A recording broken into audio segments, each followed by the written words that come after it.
우리에게 있어서 무엇을 소유하는 것이 가장 중요하다라고 생각하십니까? 사람들은 많은 것을 소유하려고 하고 또 가장 중요한 것을 갖고 싶어 하고 귀한 것을 얻고자 하는 마음이 있습니다. 요한복음 4장에는 여러 가지의 예수님의 가르침이 나타나는데요. 오늘은 사마리아 동네 그 중에서 수가라고 하는 마을에 가셔서 그 여인을 만났던, 그리고 영원한 생수를 주시겠다 하신 그 말씀을 따라서 은혜를 나누고자 합니다. 예수님께서는 사마리아에 있는 수가라고 하는 한 동네에 이르셨습니다. 요한복음 4장 5절 이하의 말씀을 보면 사마리아에 있는 수가라 하는 동네에 이르시니 야곱이 그 아들 요셉에게 준 땅이 가깝고 거기 또 야곱의 우물이 있더라, 이렇게 이야기합니다. 야곱의 우물은 어디일까? 현재의 이 야곱의 우물이 어디 있는지를 한번 살펴봤더니 고대의 세겜이라고 불리는 이스라엘 장소로부터 약 2.5km 정도 떨어진 그 지역에 한 그리스 정교회의 성당 안에 이 우물이 보존되어져 있다, 이렇게 이야기를 합니다. 아마도 이스라엘 성지 순례를 가신 분들은 이 우물을 한 번쯤은 지나쳐 보셨을 건데요. 유대교와 기독교와 이슬람 모두에게 뜻깊은 장소로 기억을 하기 때문에 이것이 잘 보존되어져 온 것 같습니다. 명칭부터 야곱의 우물이니 무엇보다 야곱의 후손이라고 하는 유대인들에게는 더할 수 없이 어떤 중요한 어떤 장소일 것이고요.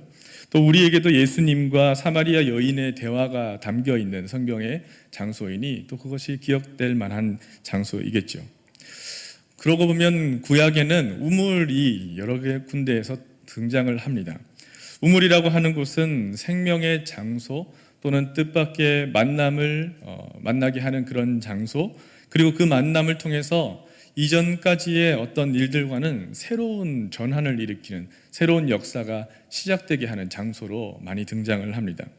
창세기에 보면 아브라함의 아들 이삭이 우물을 먼저 발견을 하죠. 흉년을 피해서 블레셋 족속의 땅인 그랄로 거처를 옮기고 이삭은 거기서 부자가 됩니다. 하나님이 축복하여 주셔서 많은 가축들이 늘어났다, 이렇게 표현되어져 있는데요. 그런데 그들은 블레셋 사람들의 시기를 받아서 이삭을 시기한 블레셋 사람들이 이삭의 아버지 아브라함이 판 우물들을 다 메워버렸다, 이렇게 이야기하죠. 떠나가라 라고 하는 것입니다. 그러자 이삭은 거기서 쫓겨나서 다른 곳에 우물을 파고 또 살던 곳에서 쫓겨나서 세 번째로 우물을 파게 되는데 거기서는 아무도 시비를 걸지 않았다, 이렇게 성경은 이야기합니다. 그래서 창세기 26장 22절에 보면 이삭이 거기서 옮겨 다른 우물을 팠더니 그들이 다투지 아니하였으므로 그 이름을 르호봇이라 하여 이르되 이제는 여호와께서 우리를 위하여 넓게 하셨으니 이 땅에서 우리가 번성하리로다 하였더라, 이렇게 전해주고 있습니다.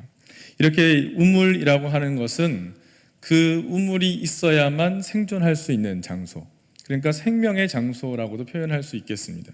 그리고 또한 거기에서 새로운 역사가 하나님께서 우리 가운데 복을 주셔서 번성하게 넓게 하셨다 하는 그런 의미가 있는 곳으로 우물이라고 하는 장소가 등장하고 있다라고 하는 것이죠. 바로 이 우물가에서 예수님과 사마리아 여인의 이상한 만남이 시작됩니다. 여러분, 왜 이상한 만남이라고 말씀을 드렸냐면요, 사실 지금 시대의 상황은 이 두 사람이 만날 수 없기 때문에 그렇습니다. 유대인들은 사마리아 사람들과 그 땅을 혼혈된 민족이라 생각하여서 부정하게 여겼고요. 그래서 그 땅을 밟고자 하는 마음도 가지지 않았습니다. 사마리아인들도 그런 유대인을 향해서 좋은 마음을 가질 수 없겠죠. 유대인들을 적대시하고 마찬가지로 그 출입을 통제하기는 매 한 가지 마음이었던 것입니다. 그러니 사마리아인들도 유대인들도 서로 상종하지 않는 그런 사람들이다, 이렇게 볼 수 있는 것이죠. 저는 사실 상종하지 않겠어 라고 하는 말을 좋아하지는 않습니다. 그것만큼 참 불편한 말이 없는 것 같아요. 앞으로는 상종하지 않겠어, 앞으로는 신경 쓰지 않겠어, 앞으로는 무관심하겠다 라고 하는 말은 참으로 상처가 되는 말 아니겠습니까? 그런데 예수님은 그렇게 하지 않으십니다. 요한복음 4장의 3절 4절을 보면 예수님께서 유대를 떠나서 다시 갈릴리로 가실새 사마리아를 통과하여야 하겠는지라, 이렇게 표현하고 있습니다. 여러분, 이 말씀을 보면은 유대를 떠나서 갈릴리로 가시는데 사마리아를 보통은 통과하지 않고 가야겠구나라고 하는 것이 상종하지 않는 사람들과의 관계일 텐데, 예수님은 사마리아를 굳이 통과하여야 하겠는지라라고 하는 의도를 표현하고 계십니다. 그래서 이 이상한 만남이 이루어질 수 있는 것이죠. 마치 이렇게 들리는 것이죠. 주님께서는 이 시대의 사람들이 자기 멋대로 그어놓은 서로 간에 상종하지 않는 경계선은 필요 없다. 아니, 내가 그것을 패하겠다라고 하는 의지를 가지고 있는 것으로 보여지신다는 것입니다. 사람들이 그어놓은 경계선을 넘어서 나는 사마리아 수가의 우물가에 앉을 것이다. 그들이 앉기 싫어하고 유대인은 거기 앉을 수 없다. 서로 앉으려 하지 않는다 하는 그 편견과 관습을 나는 패하겠다라고 하는 의지를 가지고 계시는 것입니다. 성도 여러분, 한편으로 우리의 믿음이 이런 것 아니겠습니까? 상종하지 않으려고 하는 그 배척과 서로 나뉘어진 상황 가운데서 우리가 주님께서 가신 길을 따라간다라고 하는 것은, 내가 걷는 그 길이 생명의 길이 되게 한다는 것은 그저 우리도 그렇게 걸어가겠다 하는 것으로 그쳐서는 일어나지 않습니다. 우리가 믿는 것은 우리가 행하지 않으면 결코 일어나지 않는 일들이기 때문에 그렇습니다. 내가 가는 길이 되게 하시고 내가 걷는 길이 생명이 되게 하시겠다 하신 그 말씀은 주님의 은혜로 세상의 모든 적대감과 편견들이 있는 그곳 가운데서도 우리는 그 적대감과 편견을 내려놓을 수 있는 만남을 주선하고 그 만남 가운데 우리의 모든 에너지를 다 쏟겠다 하는 의지적인 표현이 믿음이 아니겠습니까? 막히고 나뉘어진 곳을 하나 되게 하겠다. 막힌 곳은 막힌 대로 그냥 내버려 두겠다 하는 것이 아니라 그 막히고 나뉘어진 곳을 꿰매고 또 하나 되게 하여서 그 하나로 만들어주는 사랑을 거기에서 나타내겠다 하는 것이 우리의 믿음일 것입니다. 성도 여러분들이 걸어가시는 삶이 그렇게 주님을 쫓아가는 삶이 되기를 소망합니다. 목이 마르셨던 주님, 우물가의 한 여인에게 마실 물을 좀 달라 이렇게 이야기하십니다. 주님께서는요, 목마르셔서 물을 달라 하시는 분이 아니신 것 같아요.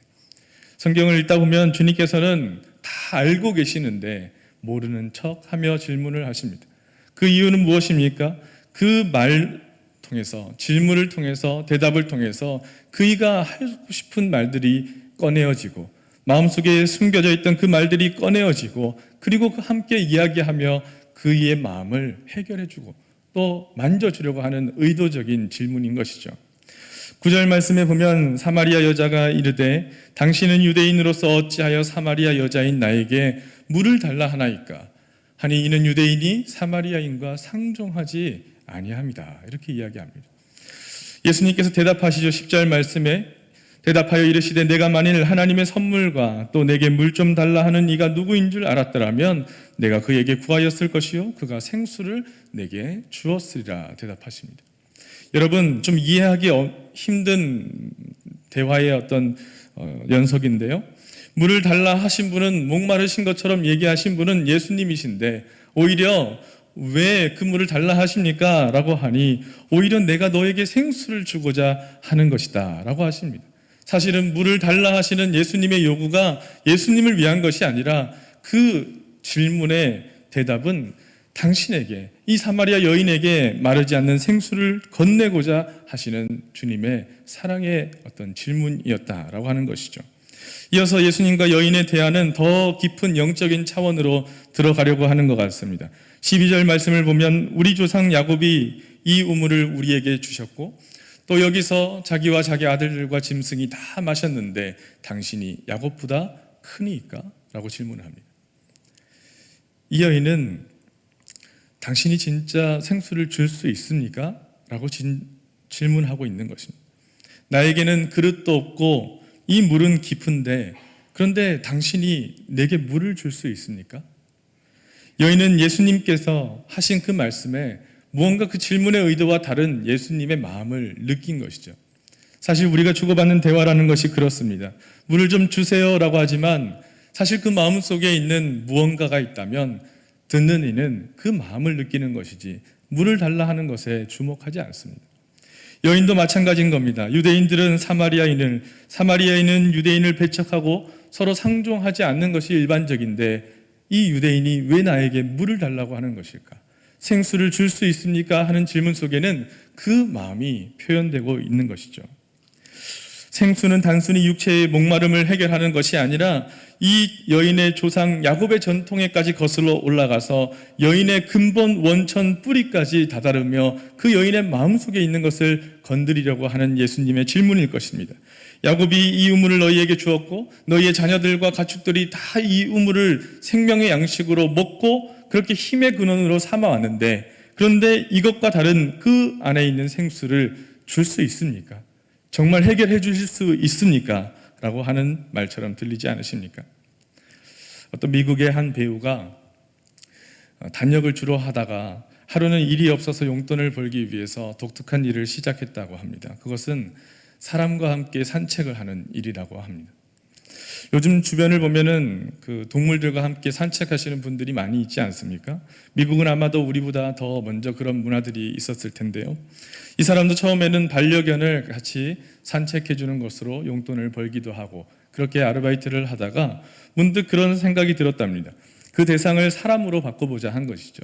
그렇게 하겠다라고 하는 글을 올려놓자 놀랍게도 많은 사람들이 반응하고 또 나이 드신 노인들이 아니라 오히려 젊은 사람들도 여러 가지 다양한 방법으로 좋은 반응을 일으켰다라고 합니다.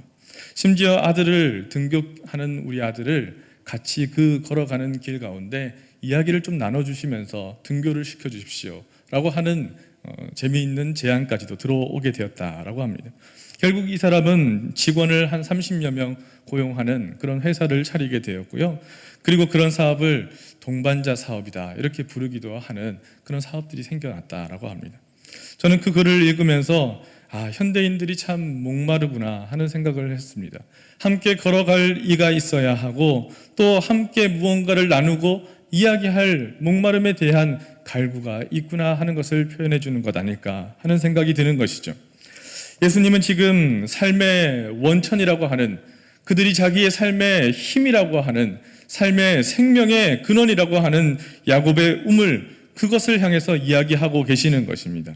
13절 이하의 말씀을 보면 예수께서 대답하여 이르시되 이 물을 마시는 자는 다시 목마르려니와 내가 주는 물을 마시는 자는 영원히 목마르지 아니하리니 내가 주는 물은 그 속에서 영생하도록 솟아나는 샘물이 될 것이다. 이렇게 말씀하십니다. 사마리아 여인은 예수님께서 나를 만나서, 유대인의 한 남자가 나를 만나서 나에게 물을 달라라고 하는 그 말 속에 나에게 물을 공급하여 줄 것이다 라고 하는 상상은 절대 하지 않았던 그런 상황이었겠죠. 그런데 주님은 여인에게 진정으로 필요한 것이 물, 생명의 강물, 생수가 필요하다라고 하는 것을 알고 계신 것 같이 보여집니다. 우리도 마찬가지 아니겠습니까? 우리도 물을 찾습니다. 무언가를 채우기 위해서 갈구하는 그 마음으로 많은 일들을 열심히 합니다. 채우고 또 채우고 마시고 또 마시고 가지고 또 가지려고 하지만 여전히 우리 속에 무엇이 있습니까? 갈증이 있는 것입니다. 여전히 외롭고 여전히 채워도 힘들고 여전히 불안하고 채워지지 않는 그런 마음으로 살아갈 때가 있는 것이 우리들의 모습이 아닐까 하는 생각이 드는 것이죠. 그런 우리들에게, 그런 여인에게 주님께서는 너희에게 필요한 것, 정말 중요한 것이 무엇이냐? 내가 주려고 하는 것, 정말 목마르지 않는 생수의 강, 그것이 너에게 필요하지 않느냐? 내가 그것을 주려고 한다. 내가 너희에게 그것을 채워주려고 한다. 너희가 이것을 받겠느냐, 마시겠느냐? 라고 말씀하고 계신다는 것입니다. 그렇게 다가오신다는 겁니다. 굳이 그 땅을 지날 이유도 만나기에 좋은 형편도 아니지만 하나님께서는, 주님께서는 사마리아 수가 동네에 이르셔서 아무도 물 길러 나오지 않는 그 12시의 낮의 시간에 한 여인, 누군가를 피해서 나온, 이상한 시간에 나온 그 여인을 만나주시고 생수를 채워주시겠다 하시듯이 오늘도 우리에게 다가오신다라고 하는 것입니다. 성도 여러분, 우리에게는 세상의 우물이 아니라 하나님께서 주시는 생수가 필요합니다. 그런데 우리들은 여전히 우물만 찾습니다. 예수님께 나와서도 주님, 우물이 필요합니다. 야곱의 우물이 필요합니다. 그렇게 고백하고 있지 않습니까? 주님께서 마르지 않는 생수를 주겠다라고 하시는데도 받지 않으려고 하지 않으십니까? 요즘 교회에서 전도를 나가면 전도대들이 참 어려움을 겪는다라고 합니다. 예전에는 무엇인가를 나눠주면 그래도 편견 없이 잘 받아주셨는데 이제는 무엇인가를 주려고 하면 그것이 무엇인지 별로 필요 없기도 하지만 또 무엇인지도 몰라 불안하기도 하여서 받으려 하지 않는다라는 것을 믿을 수가 없다라고 하는 것입니다. 그러나 사마리아 여인은 주님을 믿을 수 없고 알 수 없지만 갈급했기에 주님을 만났습니다. 그러나 유대인들을 보십시오. 반대로 오히려 부요한 유대인들은 주님을 멀리했고요. 그리고 배척했고요. 부정하고 심지어 죽이기까지 했습니다. 그래서 잠언서 말씀에 그만은 패망의 선봉이요 거만한 마음은 넘어짐의 앞잡이니라 하는 말씀이 있는 것이죠. 이 말씀이 틀림없다라는 생각이 듭니다. 내가 가진 지식과 내가 가진 물질과 내가 가진 능력이 틀림없는 야곱의 우물이다. 이것이 나의 삶의 원천이다. 나의 힘이다. 그것이 내가 믿고 있는 것이다 라고 생각하는 이들에게는 절대로 주님 주시는 생수의 강물의 축복을 누릴 수 없다라고 하는 사실입니다. 주님께서 이 사마리아 여인에게 내가 주는 생수는 목마르지 아니할 것이다 라고 말씀하시자 이 여인은 선생님 나에게 그 물을 주셔서 내가 앞으로 목마르지도 않고 또 물을 기르러 여기까지 나오지도 않게 제발 도와주십시오. 그것을 주십시오 라고 간청합니다. 왜 그렇겠습니까? 그 물이 필요하기도 하고 정말 힘들고 어려운 부족한 형편이기도 하겠지만 또 여기까지 나오는 이 삶의 현실도 녹록지 않다라고 하는 그 여인의 현실을 나타내주고 있는 것이죠. 힘들다라고 하는 것입니다. 그런데 주님께서 느닷없이 내 남편을 불러오라 이렇게 말씀하십니다. 여러분 여기서 남편이라고 하는 것은 여인이 의지하는 것들을 의미하는데요. 여러 가지 의미가 있을 수 있겠지만 가서 내 남편을 불러오라라고 하시는 그 주님의 말씀 속에는 너의 마음속에 있는 우물들을 생각해보라 라고 하는 것입니다. 네가 이제껏 힘의 원천이라고 생각했던 그 우물들을 그 우상들을 한번 다 떠올려보라 라고 말씀하시는 거예요. 이어서 주님께서 말씀하시는 말씀은 영과 진리로 참되게 예배할 때가 온다라고 하는 더 깊은 차원으로 나아갑니다. 사실 우리는 이것을 하기 위해서 여기까지 온 것이죠. 하나님께 예배하는 사람은 영과 진리로 예배를 드려야 한다는 말씀이 나타납니다. 내가 율법이나 선지자를 폐하러 온 것이 아니라 완전하게 하려 여기에 왔는데 너희는 전통과 관습 때문에 나를 만나려 하지 않고 배척하는구나. 너희는 영과 진리로 참되게 하나님께 예배하여야 한다라고 하는 말씀을 하고 계신다라고 하는 것입니다. 여러분 우리의 현실이 어떻습니까? 우리의 삶의 모습은 어떻습니까? 안타깝게도 우리의 예배는 우리의 삶은 교회 안에서만 하나님께 영과 진리로 드리는 예배의 모습이 되어버렸습니다. 우리의 삶은 교회를 벗어나면 주일이 지나가면 우리는 아무도 예배하지 않는 모습으로 살아갈 때가 참으로 많습니다. 세상의 우물을 파고 그것을 먹고 마시고 그것을 채우려 하는 데에만 관심을 가지는 세상의 예배자가 되어버리지는 않으셨습니까? 주님께서는 생수의 강물에 갈급한 여인이 내가 그것을 마시고 싶고 먹고 싶습니다. 내게 그것을 채워주십시오 라고 간청하자 내 남편을 불러오라. 그리고 영과 진리로 예배할 때가 필요하다라고 말씀하고 계신다는 것입니다. 이제는 교회가 세상을 걱정하는 시대가 아니라 세상이 교회를 걱정하는 시대가 되었다라고 하는 말이 놀랍지도 않은 우리의 형편, 어떤 때는 교회가 더욱더 세속적인 장소로 여겨지기까지 하는 우리의 현실, 그 가운데 주님께서는 참으로 예배하는 자를 찾으신다라고 말씀하십니다. 그런 면에서 여기에서 예배하는 한 사람 한 사람, 우리 왕중의 귀한 성도님들이 더욱더 귀하게 느껴지는 대목입니다. 주님의 말씀을 사모하며 하나님을 찬양하며 진리를 알고 진리대로 행하며 말씀대로 살아가고자 하는 교회, 그리고 그 삶, 깨어있는 성도의 삶을 살아갈 수 있기를 간절히 소망합니다. 우리 가운데 채워지는 것이 하나님께서 주시는 것으로 가득 넘치기를 간절히 소망합니다. 우리가 목마르지 않은 생수의 근원이 되어서 우리가 나누어주고 우리가 채워주고 우리가 베풀어주고 우리가 함께하고 우리가 세워줄 수 있는 그런 한 사람의 예배자가 될 수 있기를 간절히 소망합니다. 주님께서 그것을 원하셔서 수가 동네에 사마리아 여인을 찾아오셔서 만나주셨던 것 아니겠습니까? 사랑하는 성도 여러분, 우리는 참되게 예배하며 살아가는 거룩한 성도들입니다. 세상의 기준으로 이것을 내세우고 편견과 갈등 속에 그 기준대로 살아가는 것이 아니라 함께 격려하고 나누고 사랑하고 이해하며 살아가기를 원하는 사람들이 되어야 하고, 십자가를 믿고 십자가의 사랑을 나누며 살아갈 수 있는 성도들이 되어야 하며, 교회를 통해서 복음을 통해서 주님을 만나고 주님을 예배하고 사랑을 전하고 형제자매의 잘못을 질책하는 것이 아니라 나의 잘못처럼 품고 회개하며 기도하며 주님을 예배하는 자리 가운데 나아갈 수 있는 성도들의 삶이 되기를 간절히 소망합니다. 그렇게 예배하는 자들을 찾으신다라고 말씀하십니다. 생수를 주시겠다 하신 주님, 세상에 어떤 것보다 예배하는 자들에게 가장 귀한 것이 있다라고 말씀하시는 것이 아니겠습니까? 너희들이 가지고자 하는 그 모든 기준들보다 더 높으신 하나님의 생수의 그 깊은 샘물에 나오는 축복을 누리는 자가 바로 예배하는 너희들 성도들이다 말씀하시는 것 아니겠습니까? 우리의 말이 아닌 행함이 있는 자리 가운데 우리의 손길과 발길이 닿는 그곳에서 주님께서 함께하여 주셔서 목마르지 않는 생수의 시원함으로 만져주시고 채워주시는 그런 복된 삶을 살아갈 수 있기를 소망합니다. 그런 믿음으로 우리의 한 주간의 삶이 하나님께서 채워주시는 은혜와 평강 속에 세워지는 삶이 되기를 간절히 소망합니다. 하나님, 우리의 생명의 근원이 세상의 힘으로, 권세로, 물질로, 능력으로 채워지는지를 알고 하나님 그렇게 믿고 살아가는 우리의 모습들을 돌아보며 회개합니다.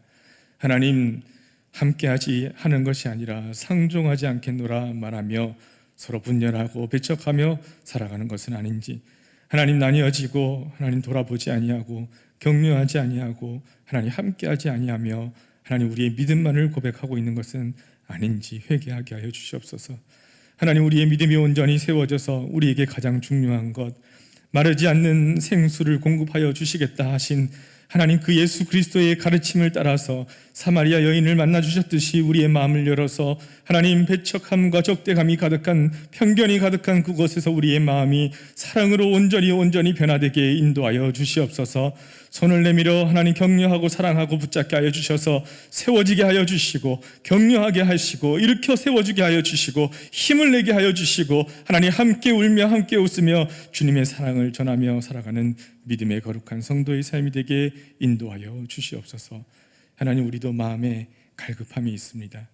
물질로 채워지는 것이 아니고 하나님 어떠한 것으로도 채워지는 것이 아니라, 욕망이 아니라 하나님 주시는 은혜의 생수의 강물로 채워지게 하여 주셔서 영생을 소유하는 기쁨을 가지고 평안을 누리며 강건하게 살아가는 성도의 삶이 되게 축복하여 주시고 인도하여 주시옵소서.